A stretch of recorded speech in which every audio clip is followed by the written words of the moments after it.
Hello, my name is Brant Hunt. Um, Today is I think it's the 23rd of May. Um, I wanted to talk to you about some issues that I'm seeing. I've actually been seeing for a while. Everything that's not in the natural world uh, and how we are treated is very inhumane by other people, or I say corporations. Everything in the system that's around us is chaotic, doesn't make any sense. For example, for me, a couple things simply is that I it's just the attitudes of, I don't know if it's people or just the way the system works. I know that simply is that I grew up in much simpler times. What used to be called analog radio. Everything was in analog. It was all mechanical. That you had a tape recorder. You pushed a button. It would do what it was to do. We've changed from that in the last probably 30 years. It's become a digitalized age. Maybe that's the reason why I can even communicate to you by this particular internet. But I find that I hear stories, and I also experience it when I try to contact the Internal Revenue Service, IRS, last week. And they have all these automated phones. You know what I mean by there's no one answers the phone. If you such and such need such and such hurt, you press such and such. It's the most inhumane thing out there, folks. It's inhuman.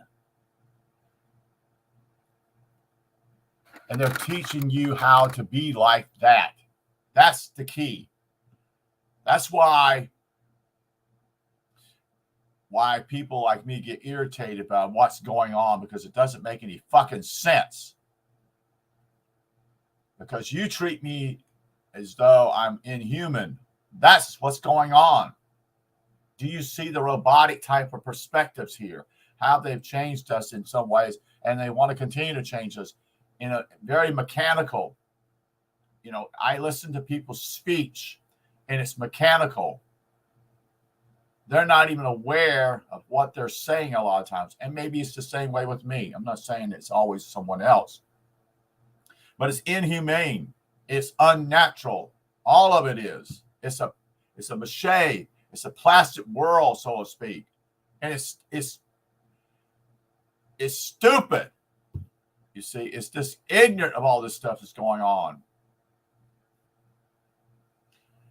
And so you waste all your time. All I'm looking for, when you're looking for IRS place, which is in Augusta, you call them and you put it to such and such, da, da, da. And I see this is simply departmentization. That is, it's a breakdown of everything that makes no sense. All I want to do is talk to a human being and say, hello, I need this, so-and-so. Can you get this for me? Do you have this particular form? Da, da, da, da. You can't talk to anybody, because what's happening is simply there's hardly anybody there. That's why there's no jobs, folks. That's why there's no jobs out here. We don't make anything anymore, you see. But not only that, simply is everything's about cutting costs. We don't want to pay anybody anything, you see, in this world. So I go another place probably a month ago, and I walk in the store, and all I want is for my glasses. I bought glasses, okay? I bought them from a particular place. Okay, if you want me to be your customer, you need to treat me with respect and honor. Okay, so I asked for what this particular thing is a part. What you do is spray your lenses to clean them, and you have a cloth to clean it. And I basically get almost a chewing out of someone. Said, we don't do that for customers such and such. You'll have to pay. And I'm like, look, excuse me. And I'm like, do you understand how you're talking to me and treating me? You're treating me as though I'm incompetent and like I'm stupid. And I see this all over the place with people.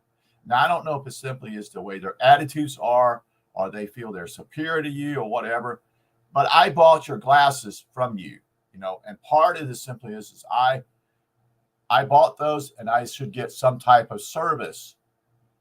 You see, it's all related to money. Everything's related to money. Everything's about taking. Everything's inhumane. Everything is like, everything you see around you is not natural at all. It's just has nothing to do with natural at all. People don't even treat people like people anymore. I mean, you think, what are you talking about, Brant? Da, da, da. But it is. You can see it all around you.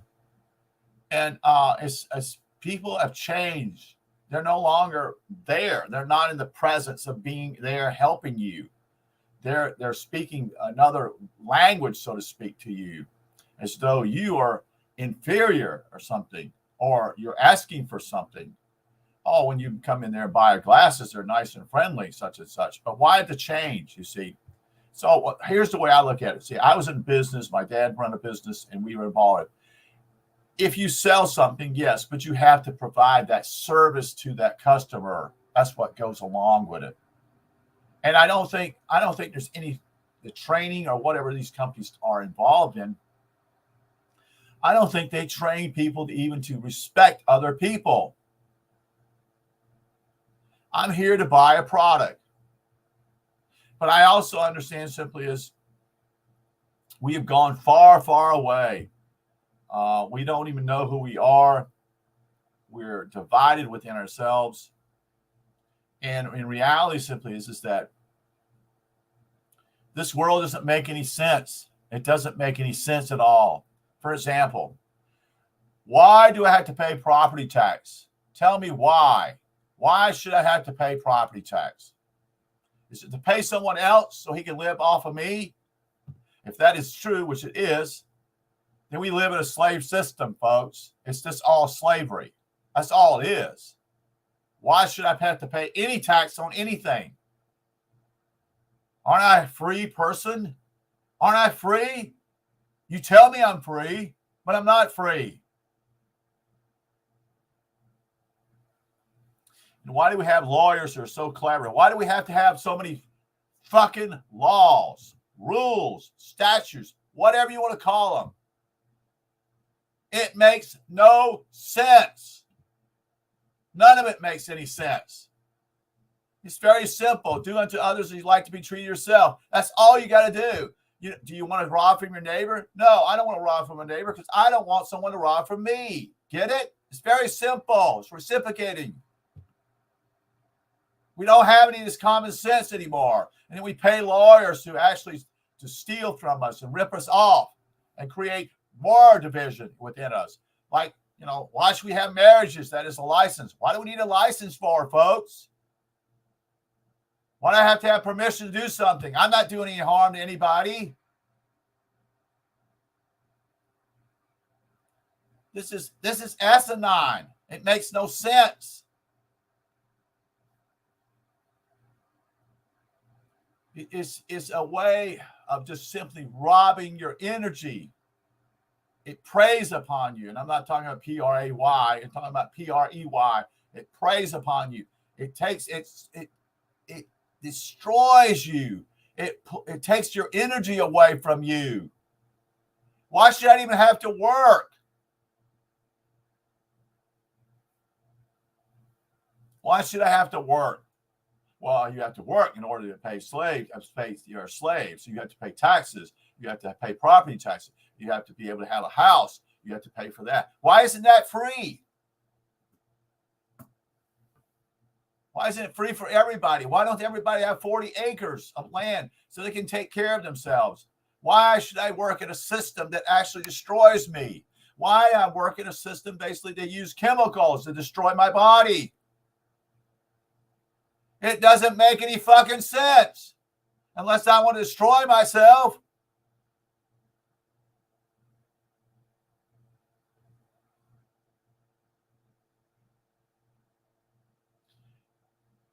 It's this whole, it's just everything. I mean, grew up in the 60s, such and such.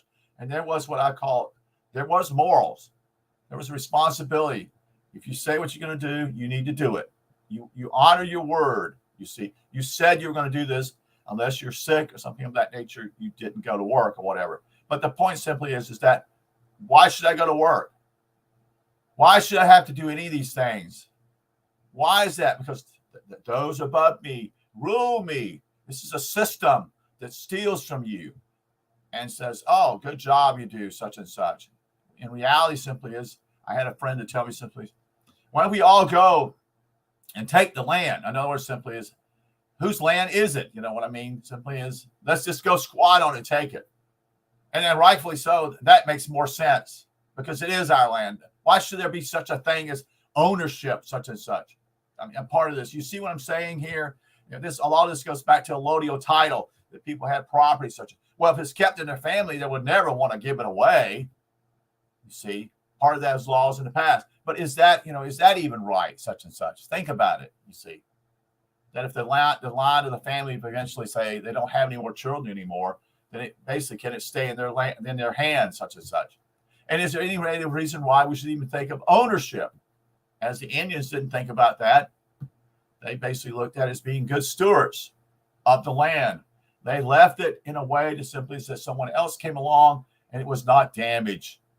They didn't take more than they could use, you see.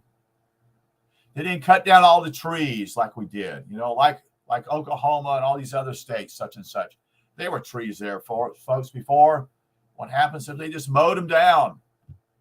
Because we got to make big farms. We got to make more money. This is all about greed. It makes no sense. It's what I mean by it doesn't make any sense. Why do you destroy everything around you? We destroy everything, not everybody. For example, I don't drink Coca-Colas anymore, but it used to be Coca-Colas used to be in glass containers. We recycle those things. We haven't learned anything, folks. We've gotten worse.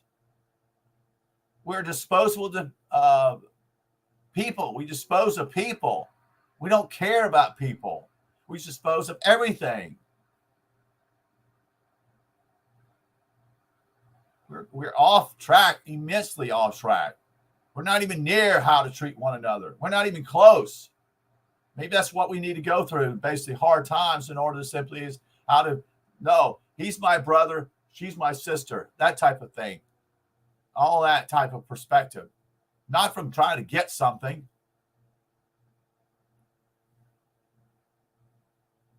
We're actually, it's almost as though in reality, simply I talked about a little short video in the Renaissance. Basically, we were told that this was a flowering of things such and such, and the knowledge such and such. Really? Is it really that? Or is it simply is that we've left our natural perspective and we enter into a make-believe world, you see. A world that's not real. It's not, it doesn't make any sense around you at all. It uses people. It no longer respects and honors the child, or it doesn't honor and respect a older adult who's passing away. It's all gone.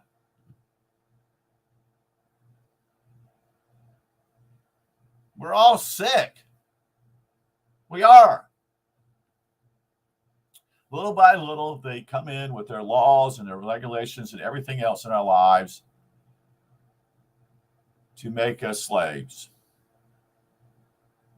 We never were truly free, even here in America. And you can point that out simply as I paint it very clear that the treaty in Paris is very clear. We didn't win the battle. We didn't win the war, you see.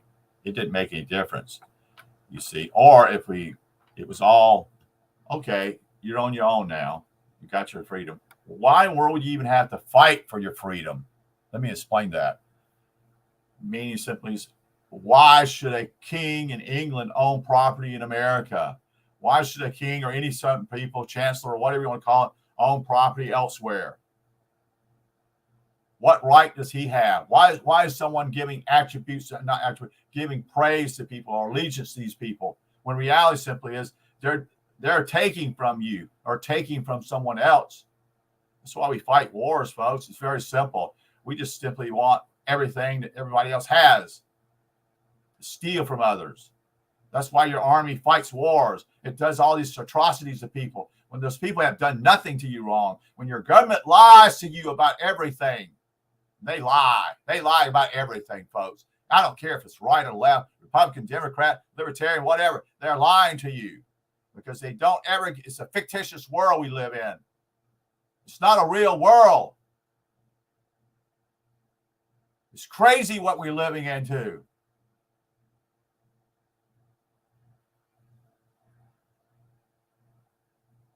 It has no sense in it at all. It means sense, S-E-N-S-E, being able to sense things around you. It makes no sense at all. None of it.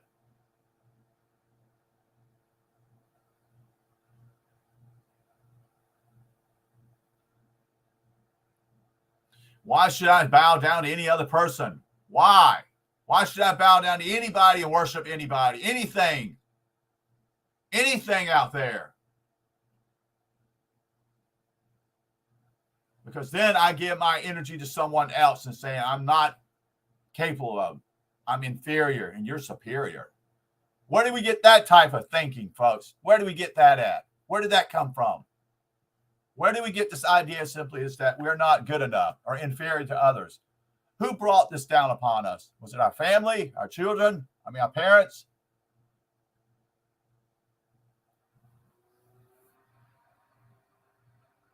And why do we have to pay homage to someone else? Why do we have to pay homage to any pope or some type of leader out there, some government leader, president, whatever you want to call it? Why do we think we have to respect these people? Where do we get that at? Crazy connotation of understanding. It makes no sense at all. Makes no sense at all. None of it.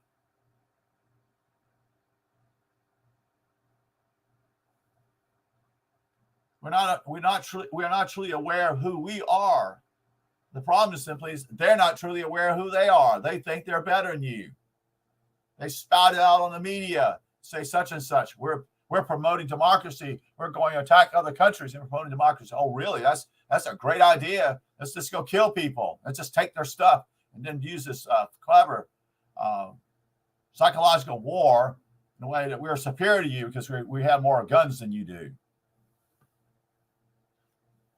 It's asinine, folks. It's completely asinine.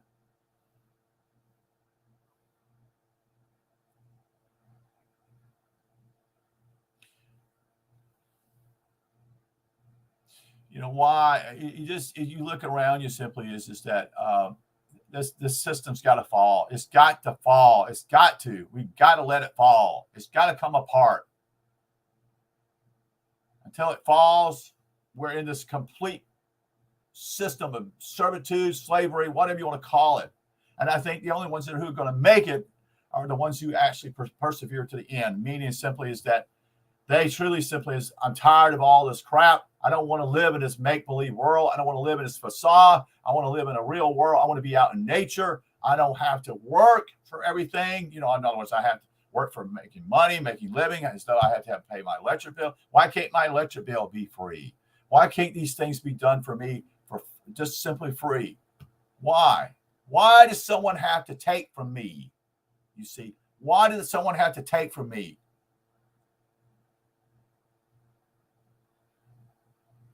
If I go out and borrow a lawnmower of somebody, don't you think simply is how did I treat that person? Well, if you had gas in it, basically, and I use it, what did I do? I borrow it, but I put the gas back in it. You see, I treat the man who let me borrow his lawnmower with respect and honor to him, saying thank you very much. And if I do some kind of damage to it, I make it right. I don't pray and say, oh, please forgive me. That's bullshit, folks. That's all bullshit. That's not natural. So you can't do people this way. And if you're doing people this way, how you expect other people to treat you the way you want to be treated? In other words, it's a reciprocation. It has to work both ways. And if you're treating people with dishonor and not honor them and treating them with disrespect, it's going to come back to you. You have to put it out there. You see, this is all, this is, it makes no sense. It's just crazy what's going on out here. Yeah, good to see you, Indigroup. Thank you. Thank you for being here. And so I don't want to harm anybody because I don't want them to harm me. You see, the other thing simply is if my brother or sister is suffering and in desperate need, such and such, and I turn my head and say, oh, that's their problem, such and such. What am I doing? What am I doing? See, this is how they divided us. It's divided us in every category they can do. Well, I'm better than they are. I make more money than they do. I got more education than they do. I'm smarter than they are. You see, I'm better. You see, I'm better than you. You messed up. You see, you have a problem because you just fucked up. You just messed up. You see, and see then what happens to the compassion? There's no compassion here. In order for us to see something, we actually have to be that demonstration out to the other world. And that's why the whole system has to completely collapse. And so that then we can renew and build a new world or a new way of looking at things and saying, no, it's not going to be this way at all. We don't want any lawyers. We don't want priests, pastors. We don't want this anymore. Why? Very simple. Because they bring in devastation to people. They come back in and teach us that you're not actually king yourself, but someone else is king. Someone else you have to pay homage to instead of paying homage to your own self, which is truly being your own God within yourself. You see? We don't need anybody who wants to leech off of somebody else and take from somebody else. And that's what lawyers do. That's what politicians do. That's what we call simply priests do, such and such, pastors, whatever you want to call it. They do this to leech onto you and take you. Well, you have to give this to God. Well, if God is all sufficient, why would he have to have money, folks? Why does he have to have a place to be worshiped at? Would he be worshiped anywhere? Of course so. And I'm not against anybody who does that, but the point simply is you're paying homage to somebody else, somebody hiring you. You don't understand who you are. You don't understand what you're about. We've gone along with certain things simply is because, like for example, I have a particular process of something I'm using, and it's the most confusing thing I've ever experienced in my life. Now, it might be because simply I'm older, but I can't get answers. Like, can we basically start at the basic here? Like, let's go with the math. Can't we teach me how to do these things step by step? Can't we do this such and such in a way that's logical? It makes sense. But no, it's sporadic. It's over here. Oh, I answered your question. Yes. But I want to be able to use this equipment so I will know how to use it so that I can teach someone else how to use this equipment. I don't want the right answers. I want to be taught the correct way to use the machine. You see, the process. But it's all this is a sporadic, I'll give you that answer. I'm like, I don't want the answer. I want to know how to use everything so I can do it for myself. It doesn't make any fucking sense. It's like people are taught, like, for example, it seems as though employers teach their employees, they don't want them to give them all the answers. They seem to want to give them a partial answer so that when the customer comes in and asks such and such, they don't have all the answers. They're not able to basically give you that information themselves. And so reality is that here's how this, wait a minute, let me look up such and such here. But I want to be able to use it myself. You see, I want to understand so I don't have to come back to you, you see, and pay you more money. See how this works here? See how this works? And everything is like, for example, yes, there's some bad advantages of having a computer. Yes, like doing what I'm doing. But the other thing simply is it separates me. You see, it separates me. I can talk to people around the world, but I can't communicate with people next door. Do you see that whole jumbo mumbo here? You see that? How quickly it's how we're again divided. And I understand certain people are not in the same area. I have different interests, da da da da. But I also simply, is one thing I think is important, is I taught one neighbor, all you got to do is just be kind. All you got to do is just speak to people. That's all you got to do. It's very simple. Just say hello, how you doing, such and such. You don't have to go in a whole diatribe of, I need to tell you how to live your life, or such and such. No, you don't have to do that at all. All you have to do simply is treat people with honor and respect. And if you do that, it reciprocates usually. But if you don't do that, and in order this is part of the responsibility of our own. If we're going to be lights in this world, such and such, you're going to help other people, then we must treat them and honor them and treat them with respect, because it doesn't reciprocate. It doesn't come from them. If we want to see change, it must come from us. You see, it must come from us, and simply say, I respect you and honor you. I say hello to you. How are you doing? Such that it doesn't cost so much time to do that.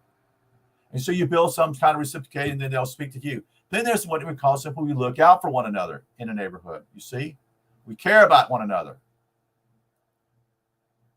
The other thing simply is I see is that, and I see this in myself. I'm guilty of some of these things. Okay, so I'm not Mr. Perfect. Okay, but the point simply is that we don't want to get involved. You see, this whole idea now simply is don't want to get involved. Who taught us that? Who taught us to not look to each other as a brother and sister? And why we have this, you had this attitude from people. They also been taught these things, that they prey upon other people. They want to take something from others. They want to take it from you. I want this, such and such. And I have a working relationship with a particular person. I need something sometimes from him. And he says, okay, you can borrow this, such and such. And I said, okay. And then I bring it back to him and tell him, thank you. You see. And I didn't have to pay him any money. You see. There's again, this whole thing is up. All this thing is to help people.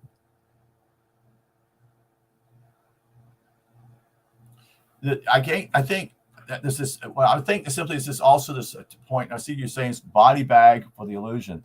Well, I think this simply is that what happens simply is that we've been taught that there's this whole perspective is what I would call it, part of the some of the things that Augustine grew up with.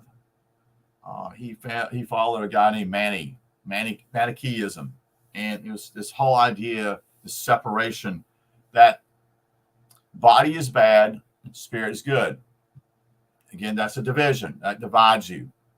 Okay, so what I'm saying simply is that we're told that something is wrong with our body, that if we do something, we've done something wrong. And so when you speak from the spirit, you're simply uplifting yourself. But when you say you do something in the body, like say, if you want to make love to someone else, as long as it's done in the right manner and honoring someone and truly loving someone, there's nothing wrong with it.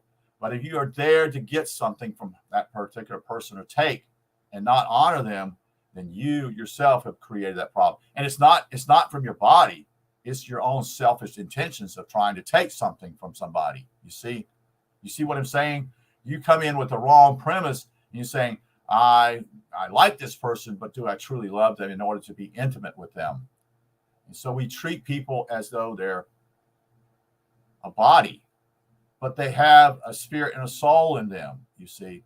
And so when you treat someone with that and you use them, you cannot blame them or even your body. You have to look at yourself and why am I doing this? Why am I dishonoring myself by harming someone else? You see. So this is to make sure that you understand it's not always someone out there is bad. It's not always something wrong with you, but you have to look and say, why am I doing certain things to people?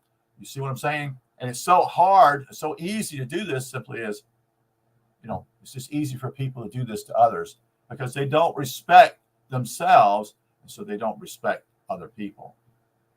You see, this is how would I say, people are, they make excuses for the way they live. I had a friend that told me simply this. He said this to me, and I was amazed by it. Yes, I made love with such and such, but she, and then she didn't mean anything to me. You see, that's using somebody, folks. That's wrong. That's just wrong. You're using somebody. Well, she was, she wasn't my type anyway. So you basically had a sexual relationship in order to use somebody, then you are the problem, you see. And the other person may have thought you were legitimate and thinking that that's the way you really truly love them. Where do we get this attitude? Where do we get this attitude as though we can do whatever we want to do and not actually receive karma because of that, receive other things in our lives because of these type of things? You can't live an illusion here. If you honor yourself, you will honor others. If you're not honoring yourself, you're not honoring others. It just doesn't work that way. It's so easy for people to make excuses for their lives, but they're not interested in treating people with honor and respect. And that's what's going on around us, because we're no longer, none of us are, we're all detached. We're all detached from one another. We become somewhat so separated. There's nothing wrong with being individual, but there's also this whole group dynamic in some ways. Wait a minute. Aren't I my brother's keeper? Aren't I my sister? Honor my sister. All this type of thing. We must ask ourselves simply, what are we doing? And what are we doing about certain things? Like, for example,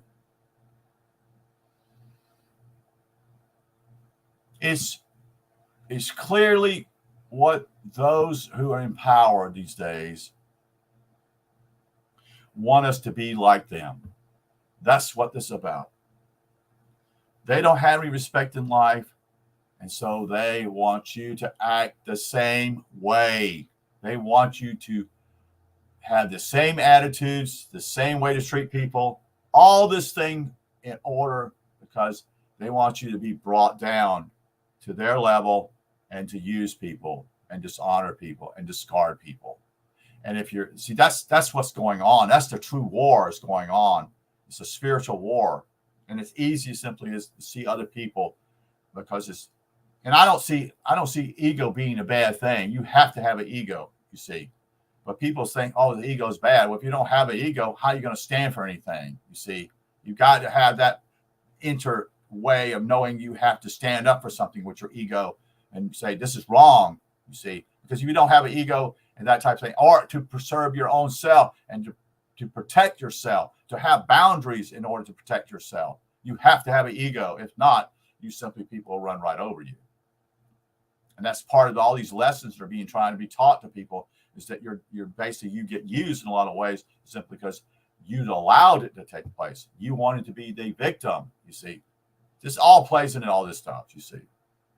So all these people who quote unquote rule this planet, in a lot of ways simply is that they want you to come down to their level and be just like them.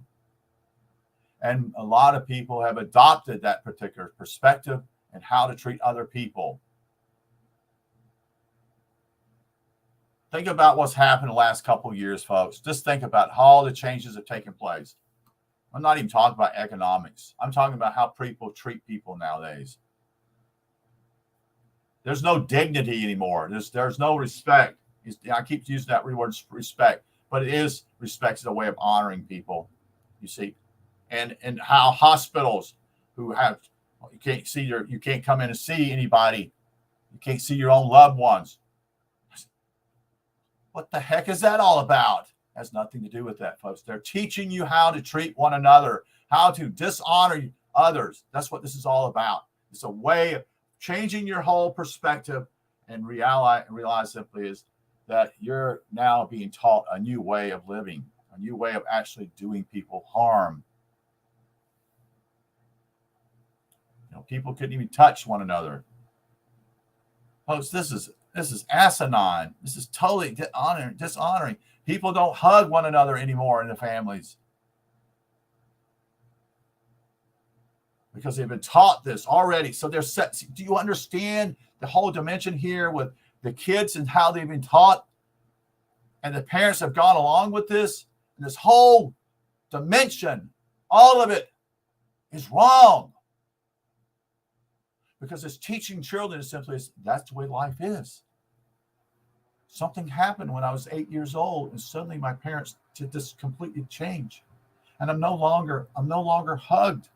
I'm looked upon as though I have some type of disease. And people are so gullible to this. They fall right in line for it. And then the child simply will see they will see this and they will say, well, I guess this is the way life is supposed to be.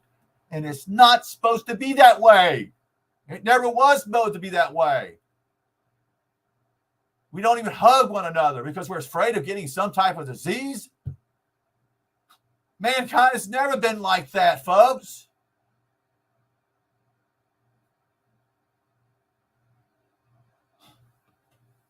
We've lost our flipping minds.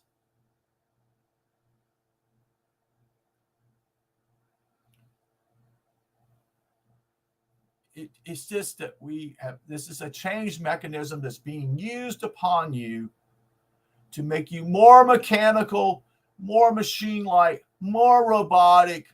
Do you not see that? That's what they're trying to destroy the humans.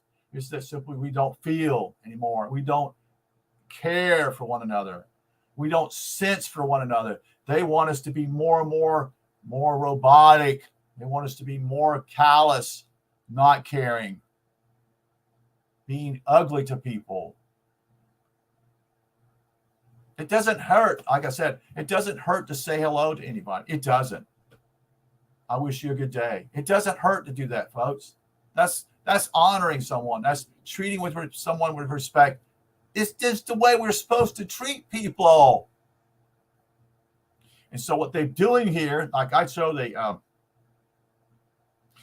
Motorola commercial in one of my videos, how the advertisement was used by their phone. And I'm trying to think, it's called Droid, the word Droid. This was done 15 years ago. Scared the daylights out of me because I knew that in some ways, even at that point, understood that there was a way, and it showed a man who was being able to do something, and that particular tool, he became more and more robotic. You saw suddenly no longer any flesh on his skin. I mean, if there was no skin here, everything became more like steel, such and such. And that's what they're looking. That's their programming, folks. That's what is right there in front of you. They're pointing it out to you in that particular ad, and the advertisement simply is that it makes you more robotic. I watch people who work on those, these phones, such and such. And they have their way of doing it. I can't even do it. I pack like like a such and such. But they're taught, and they can do this thing so quickly with their thumbs. And you can see how people are also what we call people who actually work with keyboards, such and such. You were not supposed to do that all the time, folks. You never were. Carpal tunnel syndrome, how you type all the time, and you type so fast, and you're not supported. Your hands are not supported in the way you're supposed to type this stuff, and how you hurt, all that kind of thing, in your fingers and that type of thing. I've gotten off a little bit tangent, but I'm just trying to say, it's about going back to the land. It's all about going. Yes, correct, casual miner. It's all about going back to the land. We must go back to the land. We're living in the land is the only key to actually to be to actually provide food for ourselves and no longer being dependent upon any outside force. Yes, we can barter always with our neighbors. That's fine. I don't have a problem with that, because eventually the whole of this thing is going to collapse anyway. It has to collapse, and because you can't live in this world like this. You can't. It's a fictitious world. You see. And it also, when you do that on the farm, the land, you teach the children that basically that the trees are not just trees, they're living trees. They're a living entity. You see, everything around you is living. If you got grass in your yard, if you got trees in your yard, you got lizards in your yard, all these things are living. They're not just lizards, you see. And that's another thing, simply, is we have been taught also how to, as author Christian was playing out in Australia, simply, we give terms to everything. We give names to it. In reality, simply, then we lose life in it. Do you see what I'm saying? The child himself, a child who's connected and sees things, doesn't have a name for that lizard, you see. Doesn't have a name for that. And when we put a name on it, we actually, in a way, stigmatize it. We make it. It's a way of being intellectual. I'm trying to think of the word. It's not intellectual. It's a way of us not feeling for that animal or whatever it is there. Suddenly we divided it. That's what we've done. We made it a name and we divided it. It's different than we are. You see, we have this idea someplace that we're superior, but we don't understand.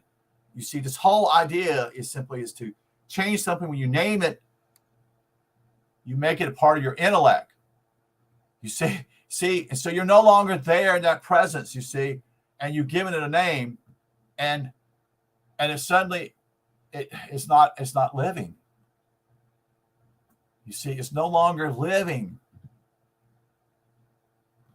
And so you're not there. You're not in the presence. That's what children are. That's what they are, because it's essence. They are there in the presence. That's how they know certain things are around them. They don't give it names. They're in awe of it. They look at it in awe. This is what a magnificent thing. They don't even know the words. And frankly, they don't need the words. Yes, they make it an object. Correct. They make it an object. And they make it outside of themselves. They don't understand as simply as now it's a different entity instead of you. Instead, it's a dead entity, because that's how the intellect does. That's dead. So it's no longer living, you see. It's now a dead entity because we name something out there. And then we say, oh, that's a daffodil. And instead of actually just seeing its beauty for what it is, and you don't even have to name it, just say, see, that's how we intellect everything, and just say, oh, that's a lemon tree, or that's such and such. Why do we do that? Why do we do that? Is that a part of the separation of how we no longer present? Is that what takes place, that we're no longer there in that presence? Are we aware?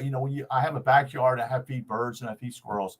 It's the most beautiful thing if I'm aware and I'm in the presence, just to listen to the birds singing. The birds themselves are actually singing in a way, simply that they're heavenly. A bird is a heavenly thing, because it's up in the air, representing heaven. And their little songs are a way of actually bringing you back in a way of being in the presence, bringing you into a context of actually, hey, this is being in the presence, and it's beautiful. But what we do is simply we name something, and it simply is when we do that, we object it and make it separate from us. And that's why I say simply, why do we call it a tree? Why don't we call it a living tree? Because in reality, that context, that tree is living. And when you go out in the forest or the woods, you'll find that your attitude changes.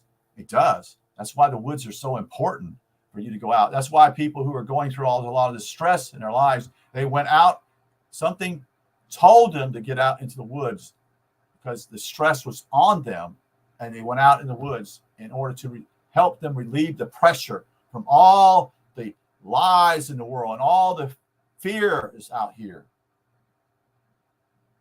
And so this whole dimension simply is that I know that I go out, the water itself simply is beautiful. And hearing the water in a little river or stream, or even what we call a waterfall, is enormously helpful to us to take away the stress, to enjoy that presence. We've gotten away from all that. We've gotten all away from that. We're no longer little children anymore. We become adults in that respect. And see, the system also pushes to think as we are all one. Yeah, another clever misdirection of the truth for the sake of power and control. Yes, it's part of the casual minding. It's a part of what I would call the idea that we're all separate, but then they call this fake thing called that we're all one, which is part of, I was thinking simply, is this whole dimension simply is they create all these part of the perspective how trying to think of his name all of a sudden. It's propaganda. I'm trying to think of the book. He wrote the book that how they use the materialistic world, and then how they come along and they create systems of ways of cleverly leading people in this direction, as you're saying, and it's not true. It has nothing to do with truth. It's a way of, again, to have their 2 or 3 steps ahead of us or more, and they change the system and say, here, like the New Age movement, the same thing. How people have been caught up in that and sucked into that whole type of thinking, casual mining. That's how it is. Simply is that they know. You see, that's part of what I would call the word is escaping me right now. Something I read here is yes, not Henry, but Bernays. And actually, Bernays is connected with H.G. Wells and also Freud. Freud and Bernays were actually kin to each other. And I think they were nephews as well as I recollect. And I'm trying to think of that particular book. Cybernetics. Cybernetics is what it's called. And it's been going on since that's predictable programming. So cybernetics is a way of them. They've come along with that. This took place. They had a conference after the World War II. And this is all about programming people so that they follow, they think it's good. So this is all a way of cleverly fooling people as though these are their ideas when it's not even has anything to do with their ideas. You see, it's a clever way of marching people to their own destruction. And actually people think that they came up with the idea. You see, that's what the cleverness is. They don't see it coming from outside themselves, but they feel like it's come within themselves. So they take ownership of that also. So that also benefits part of what we call the ego, again, is part of this whole thing. Oh, I came up with this thing. What a brilliant idea. Even though it's not their idea at all, you see. The whole idea, how they're maniacs. These people are crazy because they want to rule you. You see, that's not human. That's the other thing. Why would I want to rule over you? Why would I want? I have enough trouble actually ruling myself. So why would I want to rule over you? You see, this is how this whole thing is like. This perspective is you have a wrong way of looking at things. Why would I want to rule over you and dominate you? I have enough trouble ruling myself and treating people with respect. So why would I want to do that? But that's projecting. You see, that's projecting out to others and saying, oh, I'm greater than you, and you need to align yourself and bow before me because I'm ruling over you. See, that's all this is a fictitious thinking. Okay, Indigo says, as a musician, my dad was a drummer too. I think a lot about how musical instruments were invented. Violins, modern drum kits, even early synthesizers are still analog compared to today. Yes, they are. They've gone away. Yes, the whole, and that, I don't know. Let me ask you something in the group. You know something about it. I know that simply during the 80s, that we came out with these, what we call these modern drum things simply is. And I thought in some ways they're not real drums, They were they were electronic. Is that correct? So you say modern drum kits and electric guitars are all new in history timelines. Yes. And I wonder simply is if that's the amplification, like what took place in Dallas, Texas. I remember something happening there. I don't recall some artists, and then some people went completely bonkers, and some people died. And it was in some ways maybe even satanic. No, Mozart's not that old. They were trying to bring the essence of music. Music is that's it. Indigo, what do you think about this? Why is public education has gone away from teaching music or arts? Why have we gone away from that? Because it's becoming more and more. Everything is based upon the left brain, away. Again, as though it's this intellect type of perspective. There's nothing wrong with having an intellect in certain ways. But what happens simply is it destroys the imagination of the right brain, so to speak. In other words, what I'm saying is simply imagination. You need imagination in your life also. You see. Maybe you can tell me this something else in the group. Is the 432 different than the 440 is what I've been told. The hertz, you see. I've heard these things. but I don't know for sure if they're true. And I notice simply is that certain now people are going back to this other 432 instead of the 440, as though it causes disharmony within ourselves. And I believe that simply is they would use that in order to do that. You see, I wonder if that's what took place with the concert there.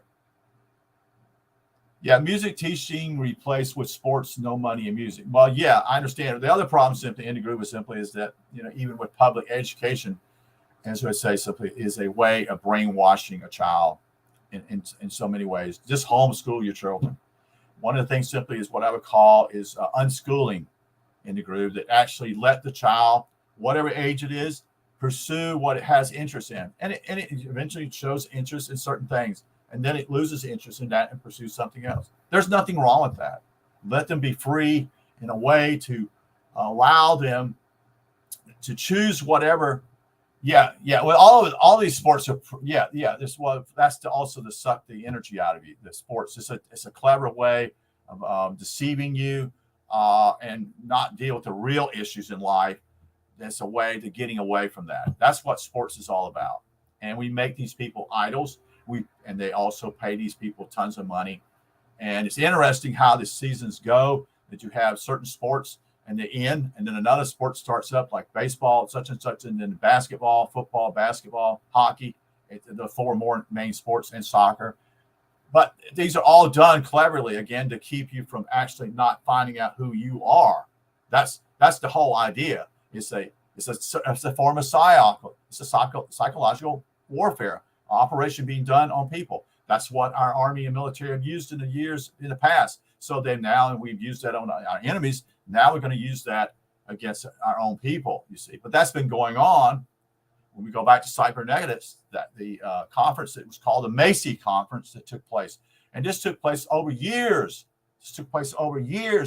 This wasn't done in a week or two. This was done cleverly over years.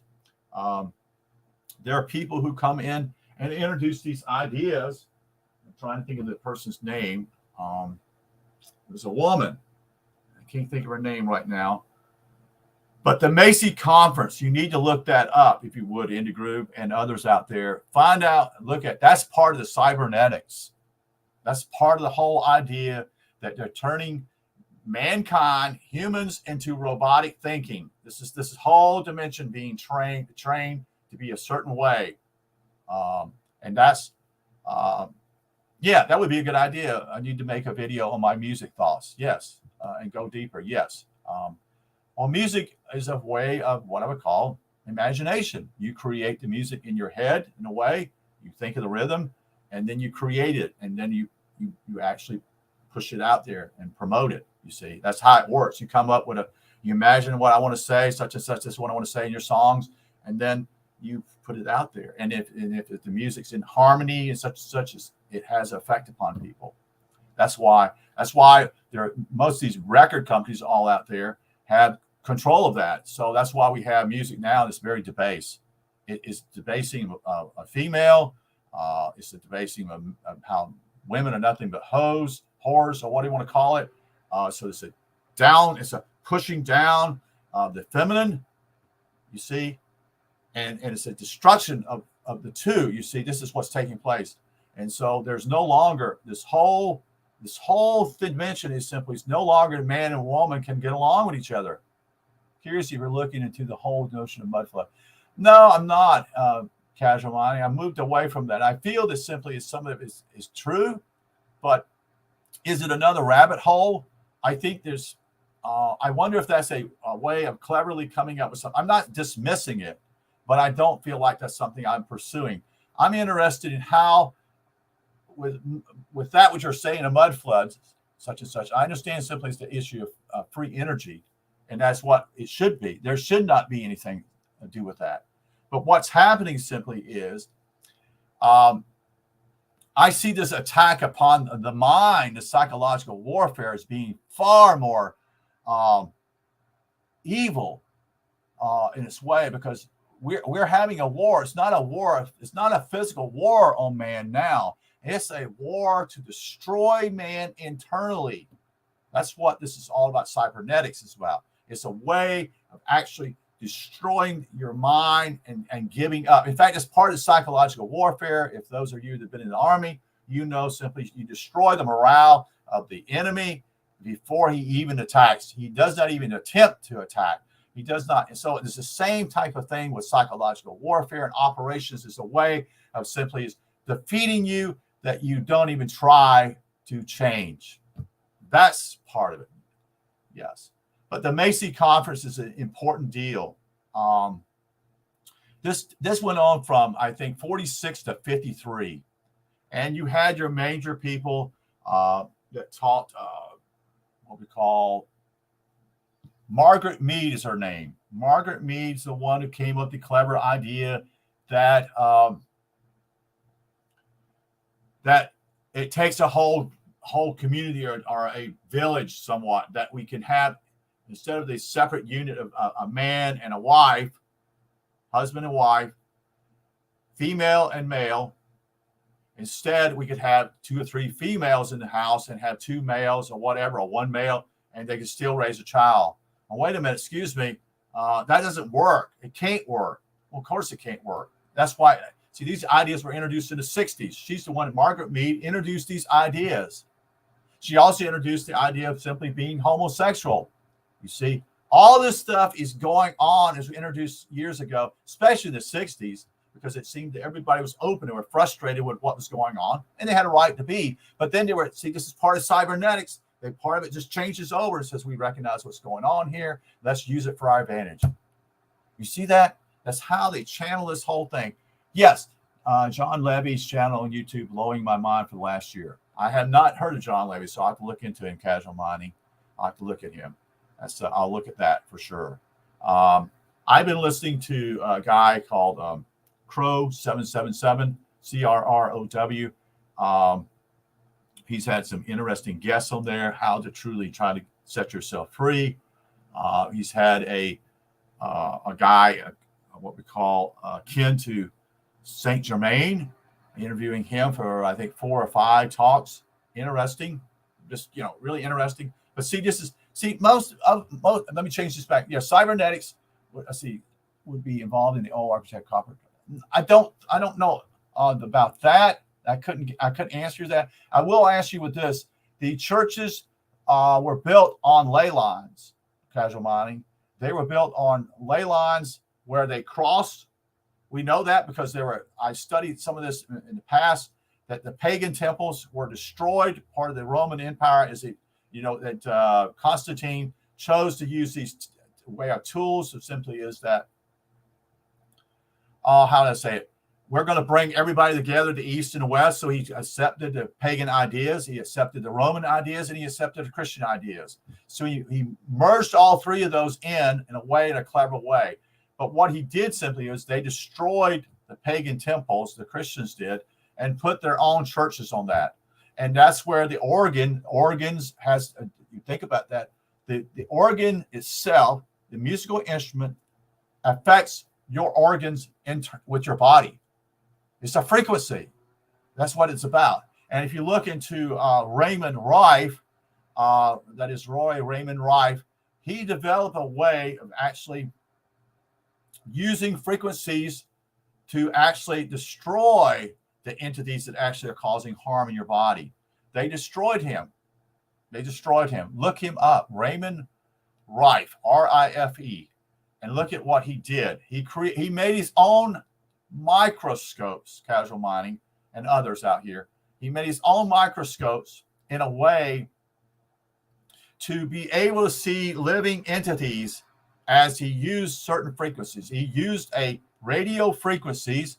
See, he came along at the right time because radio was introduced, and used certain frequencies, a way of how using those frequencies to destroy those things. And he was able to watch it and observe it in a microscope, and knowing that he was actually causing harm to that entity was in there.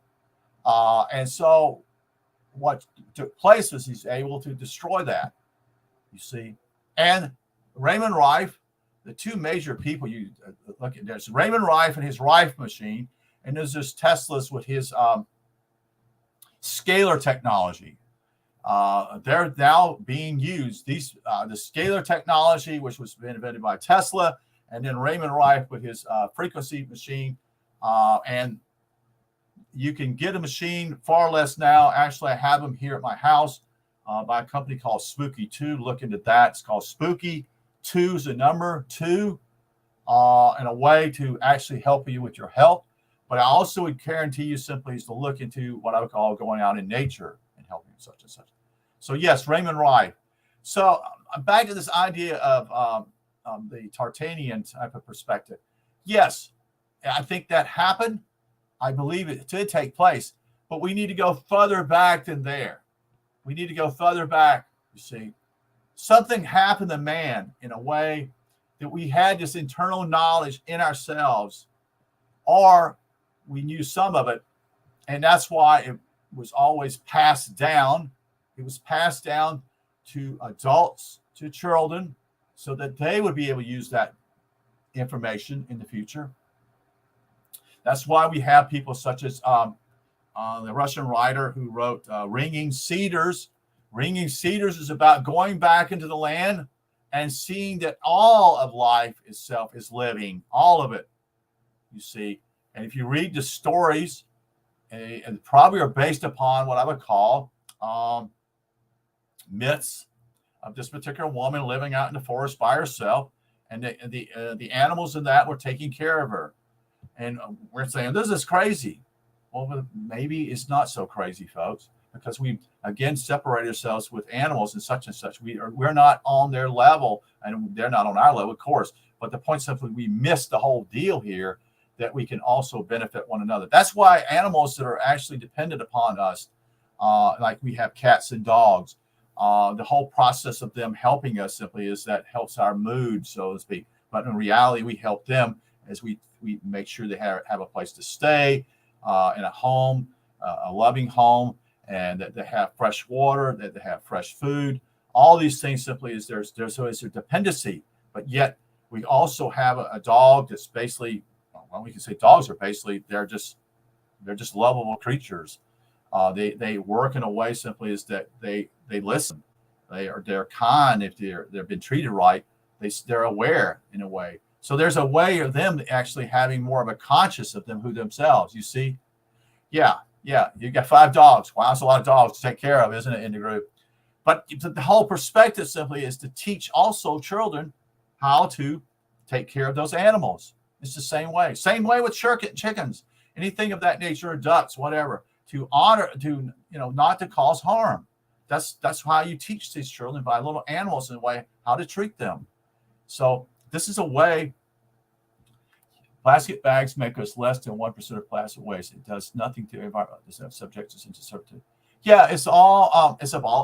Gamer. It's about money. It's about we want those who are in charge of this world, whoever they are, these entities, don't love themselves. They've gone through what I say some type of trauma in their lives, and I believe they have enormously, and they're distorted. They're distorted in a way, not recognizing who they are and what they've gone through. And so they hate people. They hate everything around them. They hate this planet where they're at. I don't know who and what they are, but they hate everything. And in other ways and other things, simply is these entities, I don't know what they're called, but they also simply live off of our emotions in a way too. So yeah, I remember the days that simply gamer that we would drink Coca-Colas or whatever drinks, and we drink them out of a glass bottle. We never even thought about it. And then we returned those, and that's why they had these in every town. They had what they call a bottling plant. Coca-Cola had those, Pepsi had it, and I'm sure RC, the 3 major companies here in America. And so what happened is simply is we got away from that. We thought that was bad. Well, they sterilized the bottles over and over again, so there would not be another use for the glass. I mean, the glass was used. A glass is actually, the only thing that's damaging about a glass simply is that if it drops, it breaks such and such. But that was part of the convenience product division. That is how I said, well, we can have plastic and it can drop. It won't cause any harm. Or either it's convenient so I can drink out of it and then I can dispose of it. But if you go and look at places, simply is there's nothing but plastic there. And you can't, the problem is what I understand, simply gamer, you can't burn the stuff. So if you, because it's got chemicals in it, it's not all plastic. You see, it's got chemicals in it that actually will cause harm to the body. For example, why do we use products why do we have to have an explosion in order to get a machine to work? In other words, instead of being explosion being boom, implosion meaning inward, implosion. There's energy in that particular deal too. But we don't look at that perspective. We don't look at that and say, wait a minute, we could do that so it doesn't cause harm. We choose to use something that causes harm, exploding. You see, meaning simply is what a car. I'm not putting down the mechanical issue that's my point. But the point simply is, why do we go with that instead of such and such? Was it easier? You see? Yeah, the golden age. Well, yeah, maybe. The golden age for me was probably from 1960s and further back. I'm just joking to say in the group. But it's yes. Back. The point simply is that there are people who actually contacted Coca-Cola and says, we don't want plastic bottles anymore. We want glass containers. Well, what that's going to do is force Coca-Cola in this. If you want, and the problem is simply you don't need to be drinking Coca-Cola or Pepsi. They're all acidic. They cause harm to your body. They have acid in them. That's why they have so much sugar in them, because they have acid in them. You see, at one time, these drinks, Coca-Cola and Pepsi, had some bits of cocaine in them. You see, and that was during the times when people back in the late 1800s and 1900s, that people worked out in the fields to basically, they worked all day. And it was basically what I would call an energy drink to get a joke out of them, to actually, because it was hard work, you see. But yes, it's Coca-Cola, all those drinks such and such. It's best to actually drink water. It's just best to drink water. Yeah, they've hijacked everything. Even those intentions of people actually wanting to benefit man has been hijacked, you see. For example, we should have took the wheel off after 9/11 awakening. Well, I maybe so in the group. That's a possibility of that. I think there's what I call what is going on right now. They did that symbology also, the 9/11 deal with the two towers. I wonder if it meant, and I'm just speculating in the group, was that to do with the male and feminine perspective? Was that to do with the two things? I don't know. I'm just saying that I've heard someone share that simply is that you have what we call the two pillars. Now they're one pillar. You see, there's just one there, such and such. I also ask simply is this, and I'll, go to if you ever been to Washington D.C., go there and watch and look at the buildings and how magnificent they are, and compared to what we've done with these skyscrapers, as they say. And we have, what was the word I'm trying to say? They're not beautiful. They're ugly. They are. If you look at the older buildings made of granite and marble and that type of thing, that type of building, it's a form of beauty. It's art. It's art. The skyscraper is not an art. It's dead. But someone who designed these buildings, and in some ways older buildings, it was a form of art, a way of revealing someone else's internal effects and having that revealed in architecture. You see what I'm saying? It's just interesting, such and such. I'll have to look at the pyramids. I've looked into that part. I think there's a lot of things going on with the pyramids. I think those things were like a way of actually being able to look at the night sky. Trying to think of a way of saying it. It's a better way. Oh, yes. Crow calls it a sky clock. He calls it a sky clock, and actually looking out into the stars as being a sky clock. And he's right. It is a form of a clock per se, and it's a true clock of what's going on.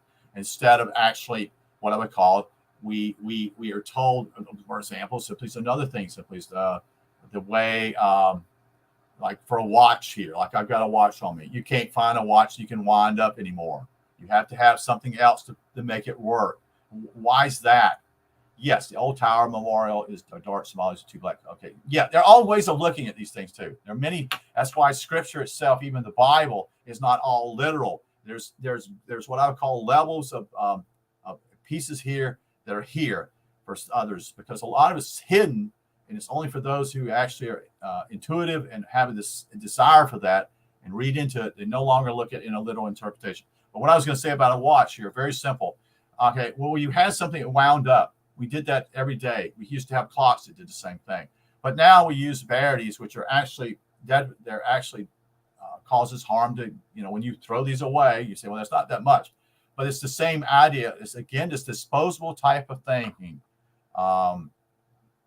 Yeah, well, that's what I was trying to say, casual mining, is simply the temples were the technology. I have followed Levette's deal, Indigru, in the past. I think some of the things she's gotten is correct. I don't follow her as much as I have in the past. I've understood basically these two pillars, basically the right and left, which represent, and the Masonic way of looking at the black and white checkerboard, as you say here. All those things is showing the black and white checkerboard simply is to also to divide you. It's also we say checkerboard. Maybe it should be a chessboard. You see, because they use the same deal. And that here's the key. I'll say this. Let me say this before I forget. Yeah, wheels in the sky keep on turning. Correct. The song. Correct. Yeah, I think was that from Journey. I think that was from that band. What was I going to say? I forgot what I was going to say about the chessboard. There all these little things of art. Whatever's done is there to get your attention if you pay attention. That's clever. Think about that. There is actually a clock in, I think it's Prague. It's based upon a different way of doing things. But I wonder if that still mechanism is a mechanical way of looking at things instead of actually looking out in the night sky. Yes, it's part of duality. Correct. That's what the black-white is also. Correct. Yes. And I call it checkerboard, but actually it's a chessboard. Here's what I was going to say. When you have kings, queens, rooks, and bishops, well, that's the symbols of all those that rule over you. Think about that. When I say rooks, I'm thinking about basically a military. The pawns are the key. If the pawns refuse to go to war, there is no war. There is no action. There's no fighting and killing people. If the pawns understood this, they would no longer obey any of the rules that the king or queen or the bishop or the military rook, I would call, telling you what to do, which is actually destroying human life. Wait a minute. Let me say this first. How can we listen to my government that tells me that there's an enemy out there? There's an enemy, but he's never attacked me. They tell me they attacked me, which was a false flag. In other words, a false flag and blaming on someone else so that we can go in and take people's stuff. You see? And that is based upon our government follows the corporations. The politicians allow that, you see. And the other thing you can ask yourself, Indigru, or anyone else is listening here, I forgot your name here, Casual Mining. Why do we have to get permission if we want to go to war, which I'm against all wars because it kills innocent people? But why do we have to get permission to go to war? Now, this all started after World War II. The whole mechanism changed. Instead of getting Congress, getting the president to a degree of start a war, they chose to ask for permission from the United Nations. Well, that would say simply is our government is no longer in power, or they have limited power, and now the real power is the United Nations, isn't it? Wouldn't that make sense? Would that make sense there? So you have to get permission to fight a war. So you want to, and it's all this, you see this. It's a way, again, basically giving. See, this is all about what you call a national government. But see, I'm opposing the national government. I believe simply we need to go back to natural law. And in other words, all that, we don't need government. We need to rule ourselves, self-rule. See, not looking for someone to rule over me. That's how this works out, you see. So why do I need to see? This is how this whole thing was simply, if I need government, then I've already put myself in the position of being a slave. When I look at natural law, I am. I don't need anyone to rule me. I can rule myself.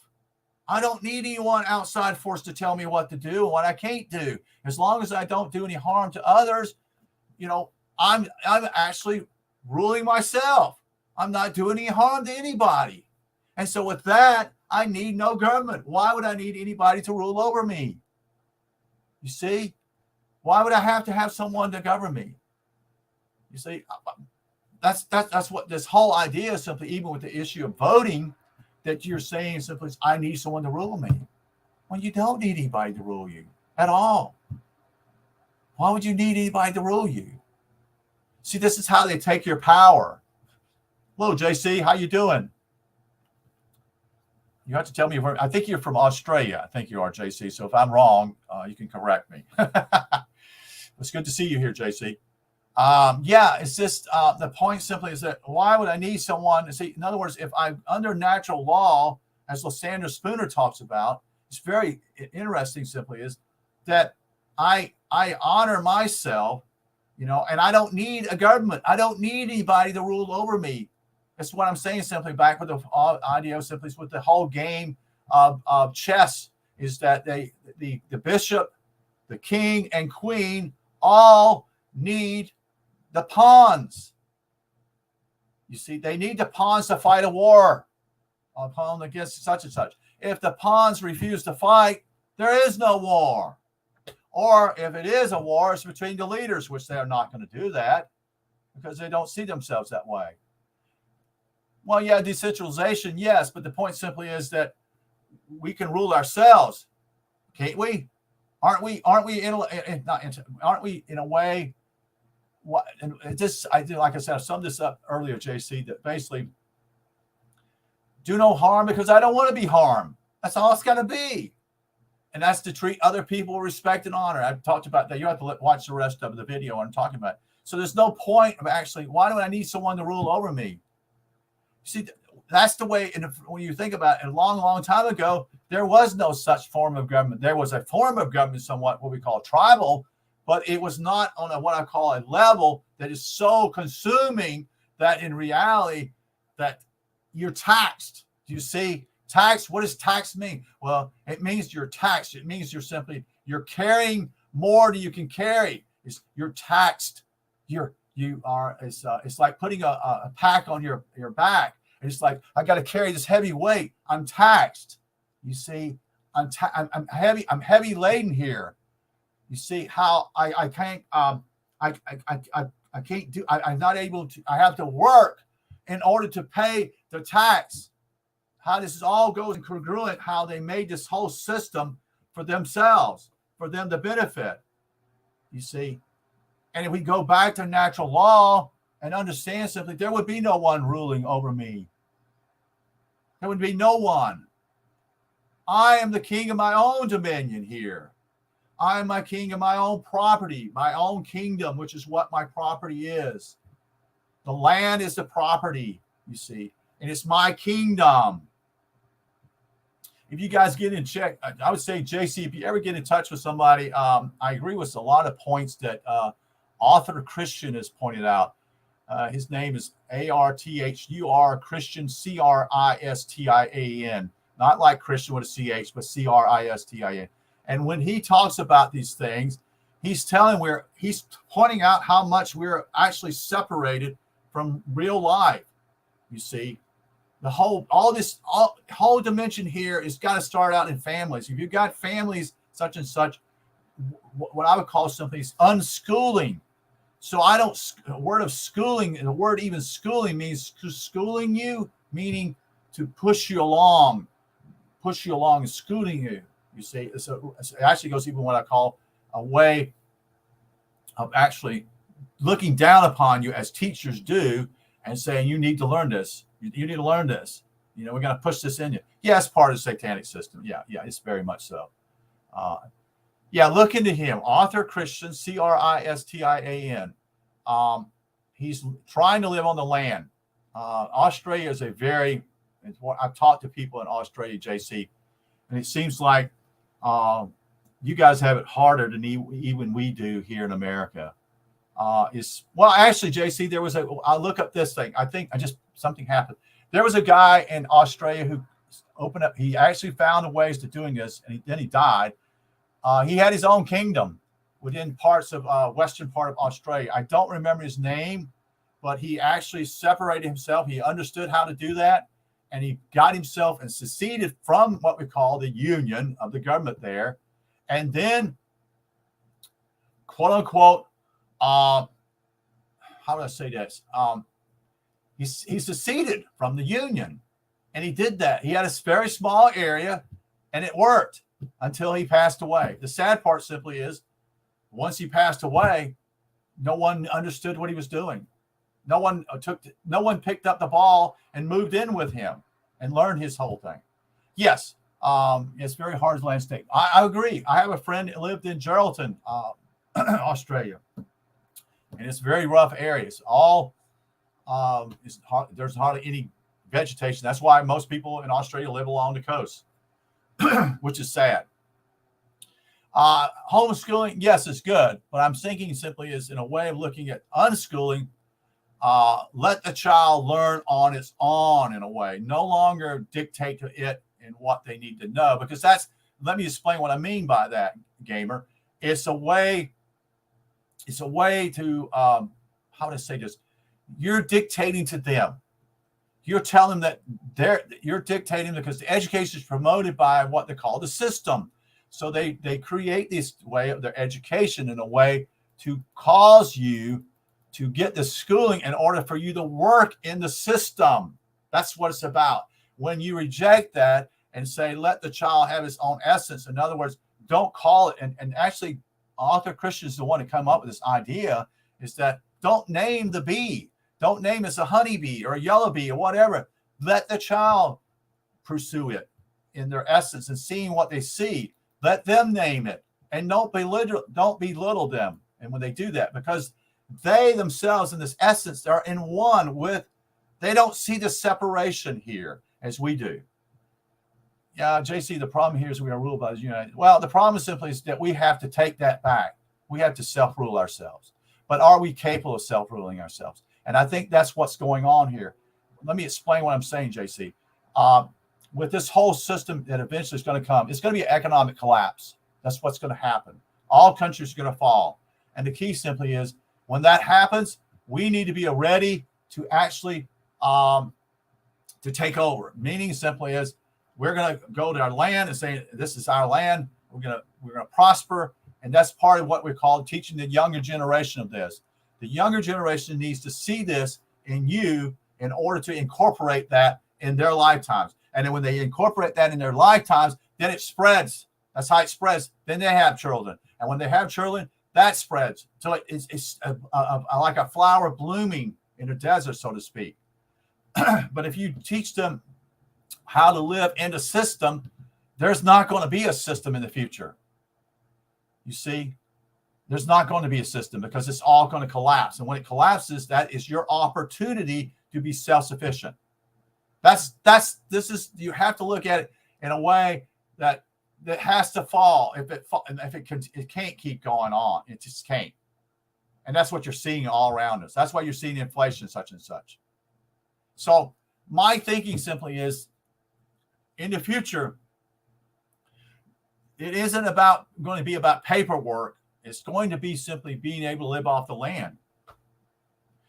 It won't be about living part of what we call the sea, the law of the sea. It will be back to the law of the land.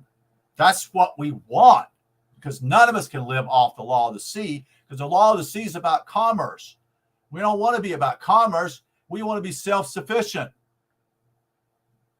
I think it's controlled demolition. Yeah, that's what I think it is, but it offers us an opportunity for those who are aware, JC, to be out of that system. And that's why some people have their own gardens now, and so they'll be more self-sufficient. Those who don't have that are going to be dependent upon a system, you see, and those who don't will be free. You see how this is there's a window door open for a chance here for all mankind to be able to move in that direction. And with that, the opportunity with all this collapse taking place then allows such and such all this. Maybe one of the points simply say, well, we need to go back to land. People say we need to grow crops, such and such. We need to be dependent again, independent, not dependent upon anything. You see, it needs to go back. And we have enough land we have enough land on this planet for everybody. Don't you understand? Everybody can have 40 acres. We could all live that way. We don't have to live in the system, have to go to work in a 9-to-5 job, making money. What is money? Money is another man-made deal. It's all man-made. Again, it's not natural. It goes against us. It's unnatural. You see how this is working here? It goes against our whole nature of who we are. We're actually fighting ourselves when we live in the system. We work in the system. It kills us. We're killing other people. You see, we work.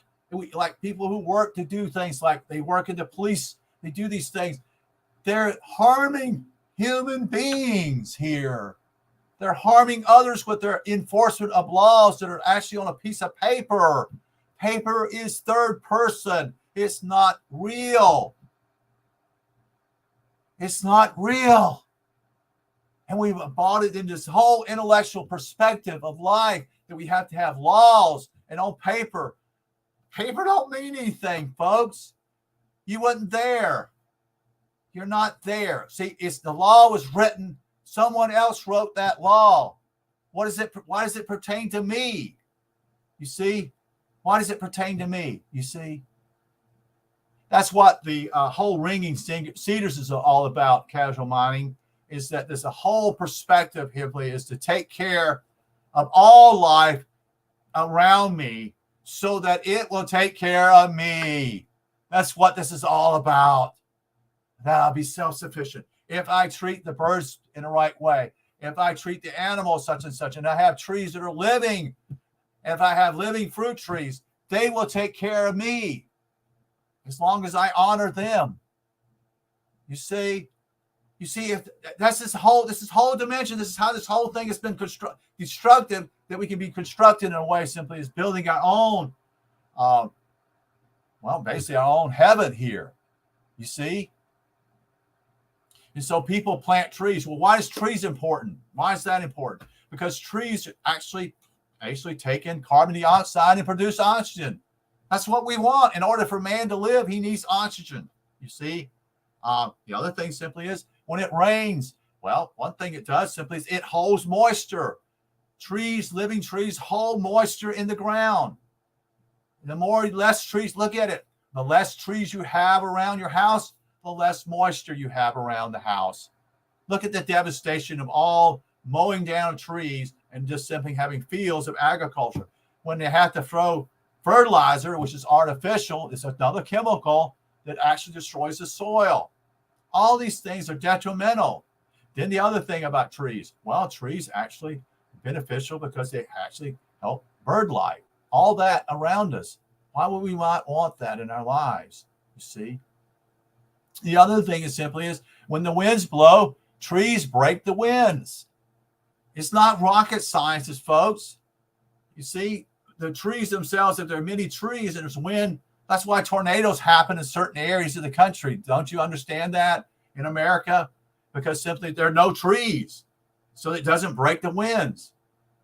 And I also wonder simply, is tornadoes man-made? We do know that hurricanes are used in a way to steer them. They're not, I don't know if they're man-made. So what we've gone is simply commerce became the law of the sea. It benefited those the well-to-do. They're not interested in quote unquote helping others. All they wanted is to take. The banking industry was part of the law of the sea because they had to create this whole paper, fictitious world. We're not living in the real world. We're living in a fictitious world that's based upon man's life is based upon how much he's worth. Where did that come from? Well, he was a rich man. He had all this such and such, you see. He had all this stuff. That's also part of the whole mechanism, what took place in the Renaissance. It was about moving from nature to moving to material world. Materialism took place. I have to have all these things. You see, I got to impress people, which again has nothing about the real self. It's a fictitious self. So I'm kind of winded here, about an hour and 30 minutes. So, but I just want you to understand here, put these things together, see that you can make these things happen. Why am I'm not against homeschooling. I just think simply is that children are, as I talked with a friend in Italy, it told me something very about a child. A woman told me this. The child is in their essence. They're not in our world. Do you understand that? This is why they are in wonderment as you look at their eyes when they're first born and looking around, because it's in wonderment and they don't see the connection. They don't see a divided world. They don't until they enter our world, which is part of either family trauma that takes place or later on with education. Why is education so important?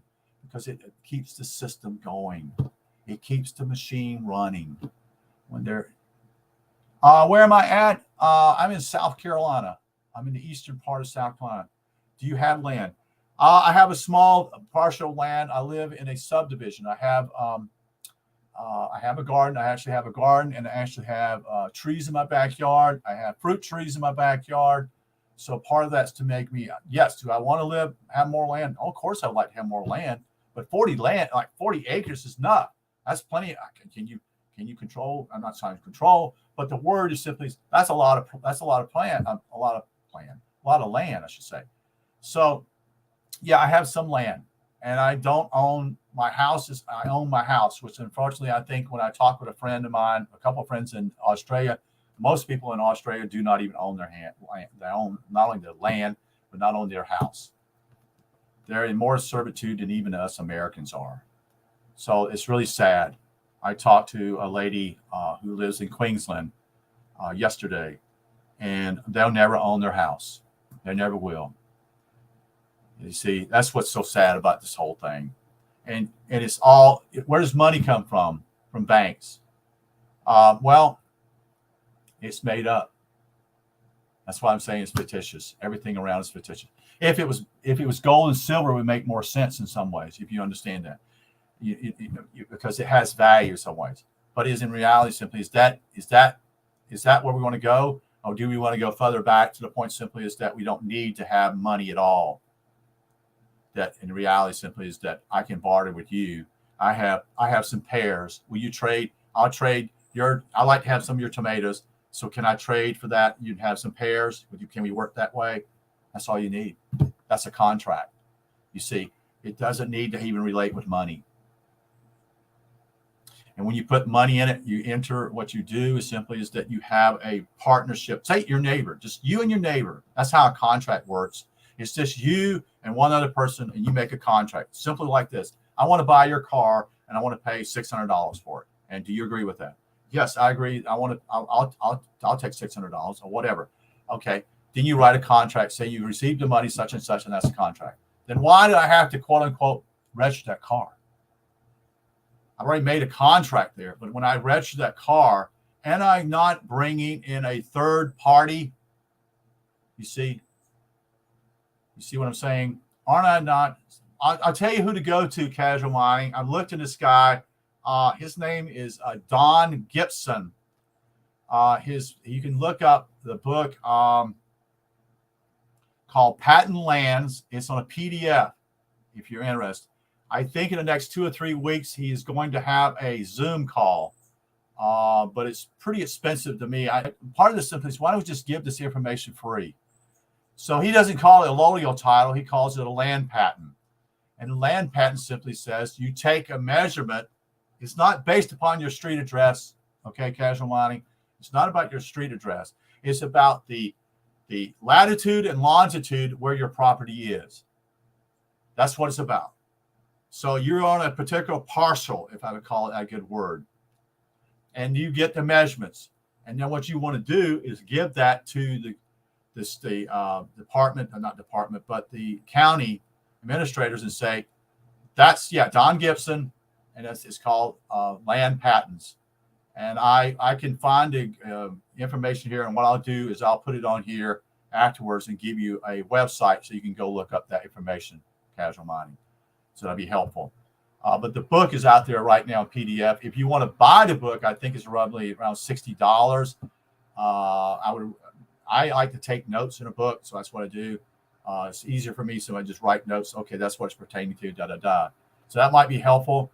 The allodial title, I've done videos in the past about it, how that all changed. All this changed back, according to what we're told, basically back in the 1200s, when King John, basically, you just go look at the video, casual mining. I've got it in my Discerning What Is True channel on YouTube, and look it up. And I do a whole history about that. Don Gibson's the guy I would recommend, and I'll give you the information when I get off here. I'm trying to remember what I was talking about. What I'm pointing simply is that we want a Garden of Eden here, folks. That's what we want. We had a paradise. That's what Ringing Cedars is all about. It's a paradise way of living. What is going on around us today is not a paradise. It's a hell. This is a hell, folks, because we have to work for money in order to buy something. And those who do this take that money, and then they buy more and more land. At one time, Rome was very much a land deal. That is basically all land around it. By the end of almost the destruction of Rome, the fall of Rome almost, the point was simply that 96 or 98%, I can't remember, the well-to-do owned the property. It wasn't the regular people anymore. You see, it was no longer the regular people owning the property, because they did something here. I think this is important to also explain. It's called in the Israeli or Jews, I should say Jews, they call it Jubilee. And Jubilee was simply this: they forgave everybody's debts in 50-year increments. In other words, the slate was cleaned off. You no longer owe me. In other words, it wasn't a way of taking someone's property. It was simply say, I forgive you, such and such, in that system. I'm not saying this system was perfect neither, but I'm saying that simply the year of Jubilee was simply that's what it means, Jubilee. The taxes that are on me, the burdens that I'm have upon me is taxing me. And the Jubilee is simply untaxes me. It makes me free. I'm no longer, you see. Because what happened was simply is casual mining or others out there listening. A man would like to have some wine, okay? So he promises that when he gets his crop in, he'll exchange that crop and you can have wheat or bread, whatever. I'll take some of your wine. It's a form of bartering, you see, in the past. It's all about bartering in some ways. And Jubilee was simply as he would farm his land. And the problem simply is there would be devastating droughts or too much rain. So he was dependent upon nature itself to feed everybody. So in reality, simply is what, this whole point simply in 50 years, the Jubilee deal was simply is, I forgive you your debts. Isn't that right? But even the Lord's Prayer, I forgive those. I forgive those, the debtors, the type of thing. I remember something of that in there, debtors. That's dealing with that whole illustration. It's on many levels. That's on the smallest level, if you want to call it, literal level, debts, you see. But those who have control of this planet don't want to forgive debts. And I go into something else, we'll talk about this sometime also, is that your Social Security card is your trust. And that trust itself is where your money is. And they've lied to you about all this. here in the United States. I don't know what it's like in other countries, but I know that most countries that out there are what I would call have some type of Social Security out there. That was the exchange when the United States in 33, we became the collateral in order to pay off or the country or the country became bankrupt because the United States is not a country, it's a corporation. And every 70 years, they have to pay this particular off, the debt. And when they fail to do that, they have to take some type of collateral. And that's how those at the power positions, the Rothschilds, have taken that because they've had the money. That's why wars don't benefit the people, never have, because it puts them in bondage. You see, bondage again, they have to pay these debts back because they went and fought some guy, this made up enemy out here, and then we died for that. People died, such and such. Yes, did I said Don Gibson? I meant to say Ron Gibson. I'm sorry. I might have said, let me look it up real quick. Ron Gibson. Let's see real quick.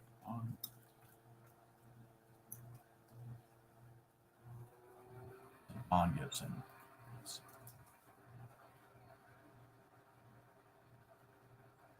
Yes, it's Ron, R-O-N. If I told you Don, I'm sorry. That's not my intention. So it's Ron Gibson. I just turned to it. I looked up Ron Gibson. He is also, let me just say this right now, since I've got to. He has a deal with land patents, Ron Gibson, PDF. And then you look up, he's involved with a group called American Meeting Group. Ron Gibson is in a group called American Meeting Group. And then you go down and look for them, and it says Land Patent Webinar. And that's going to be taking place in 12 days. It will be, you can attend it online if you have interest in this. Okay. And he shows the books, a couple books here that he has here, land patents. He also says that simply we've never been slaves. We never have. We just simply fell for their spell, so to speak here. That's what they did. So, yes, go to that and you'll find that for sure.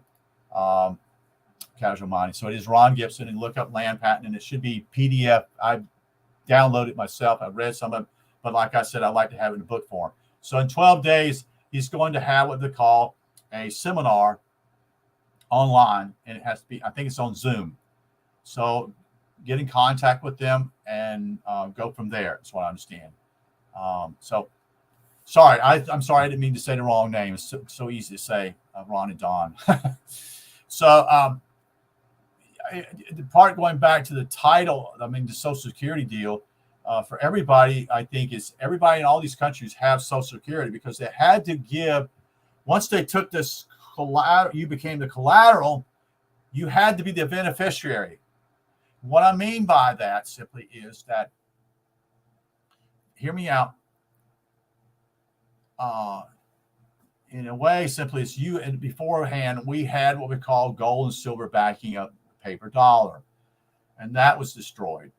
And then when we came to 1933, we had what we call silver certificates and gold certificates. So the bank was required to have that gold and silver in, $20 deal, $5 silver, or whatever, $5 worth of silver or gold, whatever was at those banks. So when you traded that money, you could actually pay for that. You would pay for a legitimate debt in real money, not with debt instrument, not with debt money.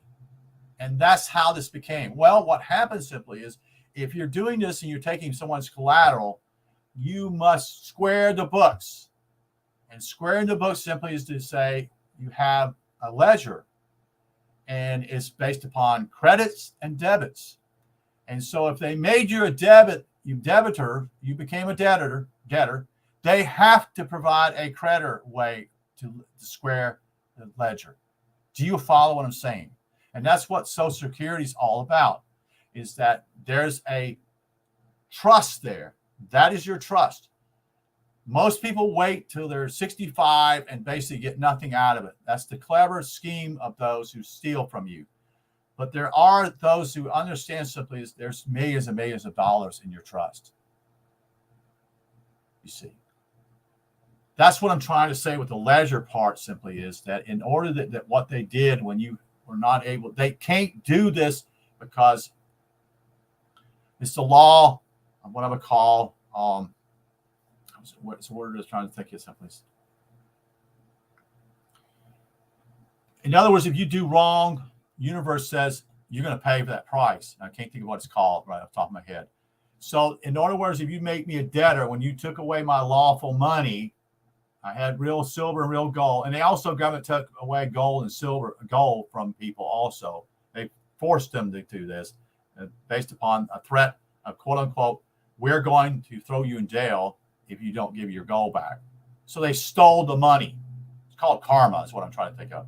So in order to recognize and see the karma that's going on here, in order they're going to steal from you, they also have to provide a beneficiary deal.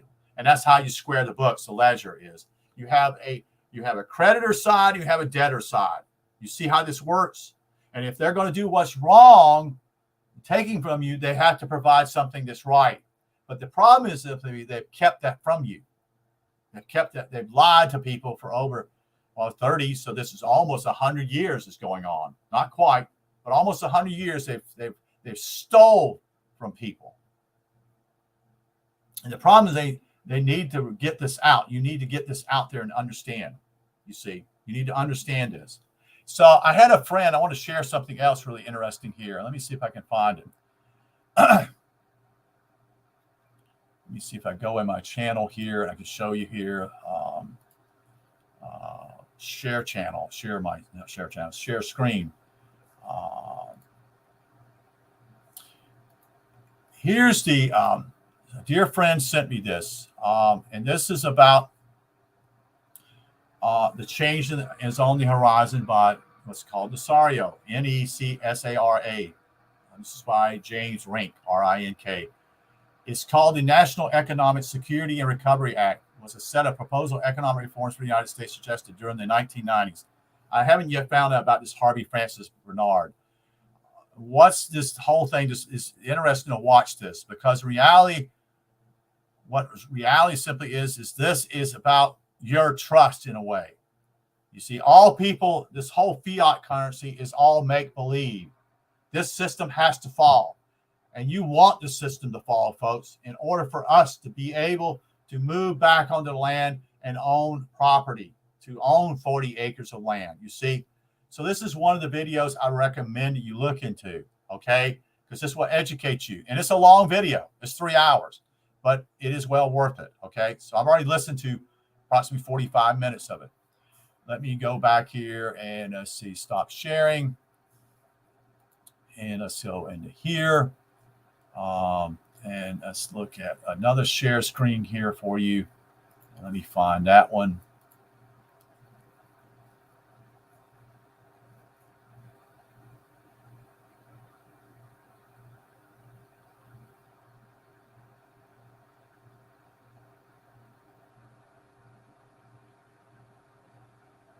Let's see if this is the right one. Yes, this is the right one. Okay. This is another one on Necsara.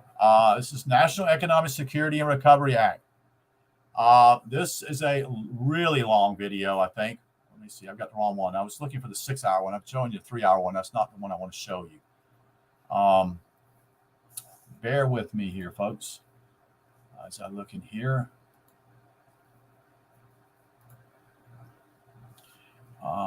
So I'll share again. I may not have it here. Let's see if I've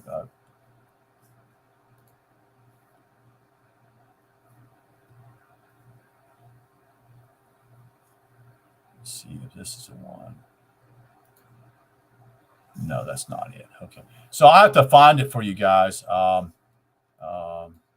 This is the one on, this is Ron Gibson's work. This is his land patent deal. It's 153 pages long, what you need to know about land patents. Okay. This is by Ron Gibson. He talks about allodial titles in here versus equity title. What does private property mean? Acts of Congress. Deed is a trust instrument. Allodial title, again, brief history of allodial title, Oregon Administration Act. All this stuff is in here. It's free. You want to look into it. It's well worth your time, folks. Look into this all. You've got time now. You're at home, not working. This is time for you to educate yourself. Okay? This is your time. This is your opportunity. Okay? Let's see. So I wanted to share that, so I'll stop that share, such and such. So I wanted to point this out to you guys here. So these are the other guy here. Let me point out to you, JC. Here's a site you might want to look into.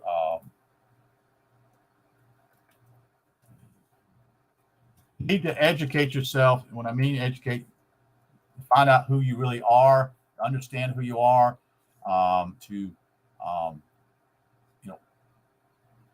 in other words, simply is to understand what's it about.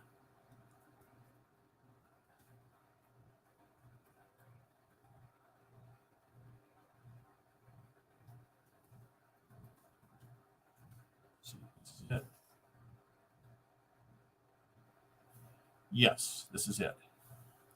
So let me share screen again.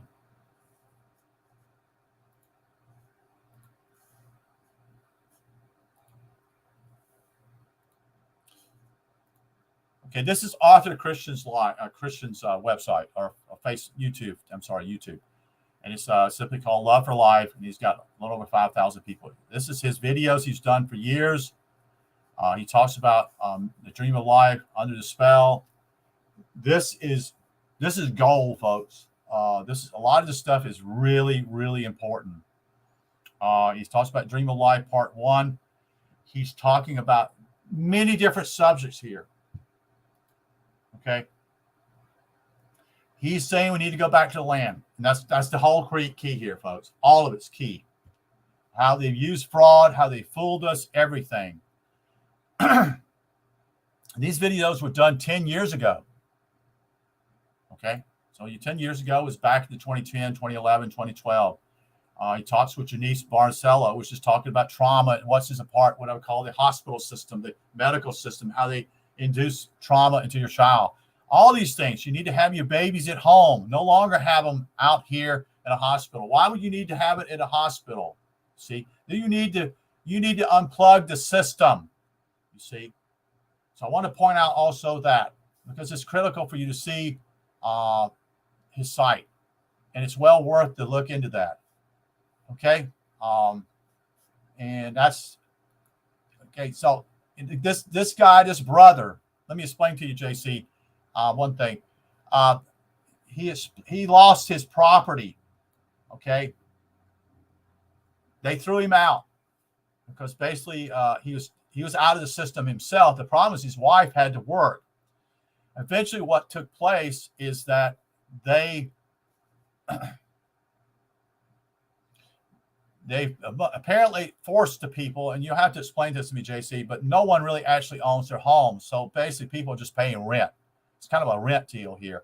There's people in America that pay rent every month, okay, but they'll never own their home, okay? And it's a very bad system of doing people. You understand? So what happened simply, apparently someone was forced who was paying his rent. He was paying his rent on time, and they threw him out. And he's basically living out of his a camper where he can find land to live off of. And I think his family's with him. I think he has all of them are girls. He has no boys. It's just him and his wife, and then 4 girls. And I don't know all 4 girls are there. It's the guy. It's a lot of knowledge here. He explains all these things. He's the one that brought up Ringing Cedars for me. That's why Ringing Cedars is a book. You can actually go look that up. And I think it's a PDF file. Ringing Cedars is what we want to create in the future, folks. We want to go back to the land.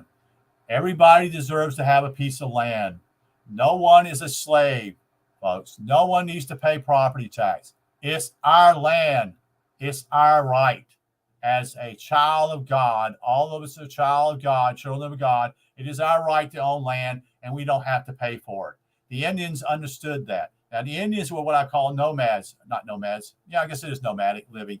They would just go search and search where buffalo were or whatever. And I understand that. But they didn't take more than they needed.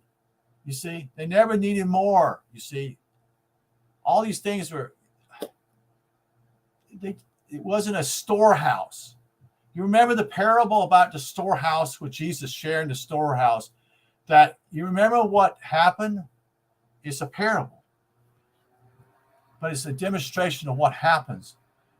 We're supposed to live, not to always store stuff, because then we become fat and happy, or fat and lazy, as we say. And you remember the story about he's built bigger storehouses. You see, well, that was a part of simply is,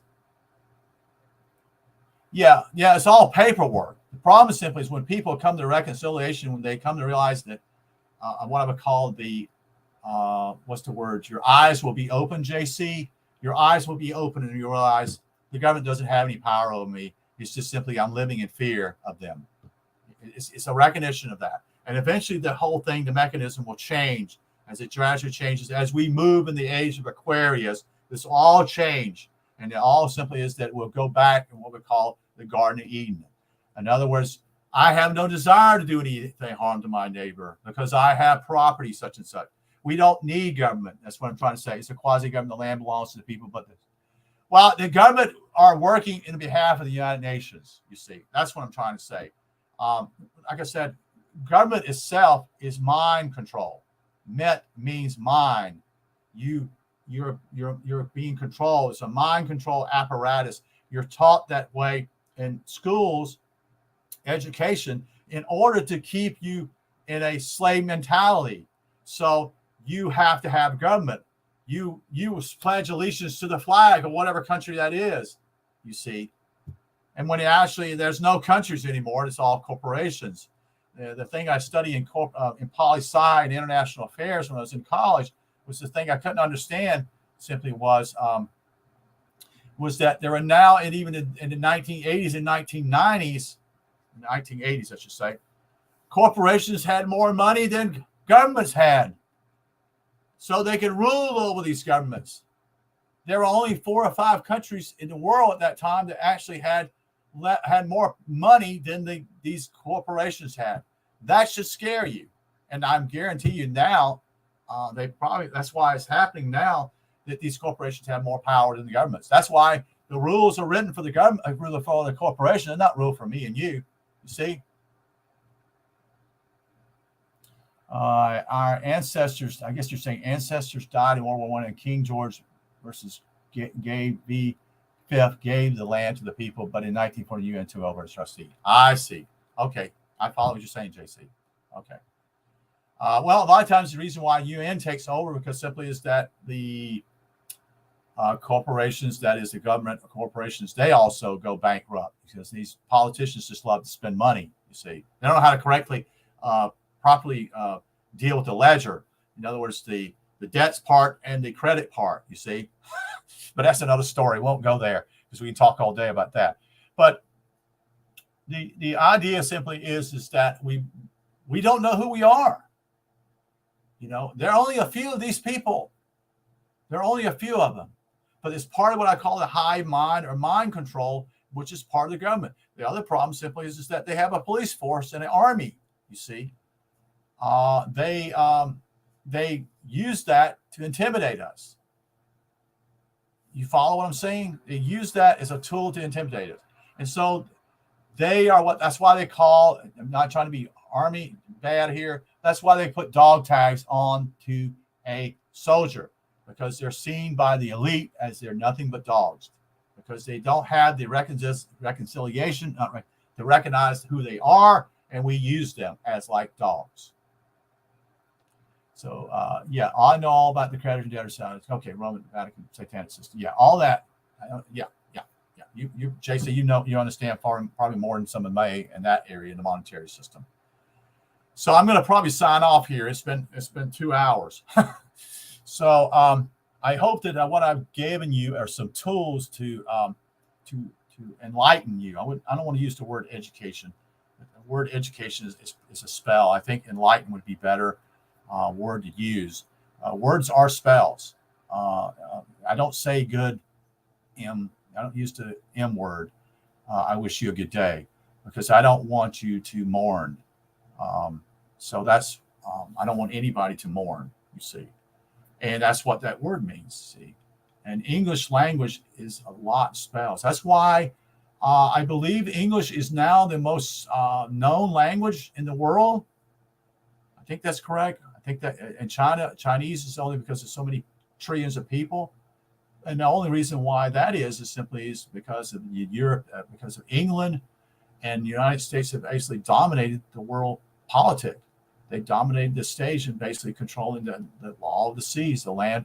They don't control land, so to speak, but they rule the seas. Well, that word "rule the seas" also means militarily. Good on you, mate. Great discussion. I will watch from the beginning. Thank you, JC. Hope you have a great evening. I think it's time for you to go to bed, probably. So you have a good night. Thank you for being here, JC, too. I appreciate everyone being here. I like hearing from everyone here. It seems to be those that want to learn. Casual Mining was here earlier. Before then, I had a gentleman named, see if I can go down here, scroll. Casual Mining still. Indie Guru was probably here earlier. And there was a Gamer was here also. Appreciate you all being here. The whole idea with it, I'll say one thing about voting is voting is it's the word almost connected with voltage. That's the energy exchange. You're saying, and so you are in agreement with the whole system that I'm giving my energy to you to rule over me. So that's slavery. That's all it is. Also, one other thing I just want to share you guys, Lysandra Spooner stuff, as far as I know, look up him, looking up natural law. The Constitution Has No Authorities, another book he wrote. I think those are all in PDFs. If not, you can actually read them online. If not, get them in paper form. Get a book. Books are important because of why? Because the book itself is you can pass it on down to your family. Here, son or daughter, read this book and understand what is real out here. That will help you to understand that this is a make-believe world. This is a fictitious world. And it's here to rob you. It's here to steal from you. It's not here to give to you. You see, recognize that. You see. So again, I appreciate everyone being here, and I hope that you learned some things, and that I shouldn't say learn, but I said it again. See, I got to change my language. That you come to the awareness of that truth. Truth is the most precious thing out there, folks. There's nothing more important in life. Truth is a way of setting you free. Truth is. And you will know that if you're seeking truth, you'll know that by alignment, by others you come in contact with and say, this guy has some truth he's sharing, but on this area he's not sharing truth. And you will align with that and say, he's speaking truth. And that's how you discern. That's how you discern if someone's telling the truth. And a man who doesn't want to tell a lie, he doesn't want to lie to anybody, his God is truth. He doesn't want to dishonor people. He wants to be honest with people, you see. He wants the truth, the true essence of what it's about. And it's only one who actually has that vision and wanting that truth will find it. That's what Scripture says. Ask, seek, and knock. There's a persistence of it. Asking is part of simply pleading and pledging and saying, share this, help me to see this. And then seeking it out, pursuing it, telling the universe that isn't the most important thing in your life. I want to know the truth. And honor that by going and trying to do that, by looking and researching. And knocking is another way of vigilance, saying, I keep persisting at it and knocking. I'm trying to get the attention of the creator out there saying, hello, I want the truth. I want the truth. Help me to find the person who actually reveals that truth or parts of it so that I can see what's false out there and see the truth and see, no, I don't want to live in this fictitious world. I don't want it. I don't want anything to do with it. And only that persistence in that, you will find it. because you're honoring it. You're giving it your energy and saying, I want this. I want this more than life. It's my pursuit. It's my whole life. This is what I want.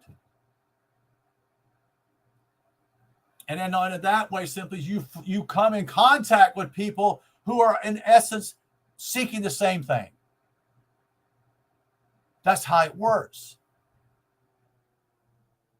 But if you're not honoring these things and not doing these things, guess what?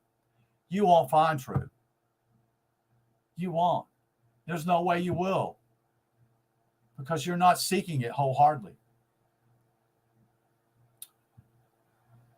So anyway, I again appreciate everyone being here. And if you were not here or didn't speak, that's okay. No problem. I hope that was a learning experience for you all.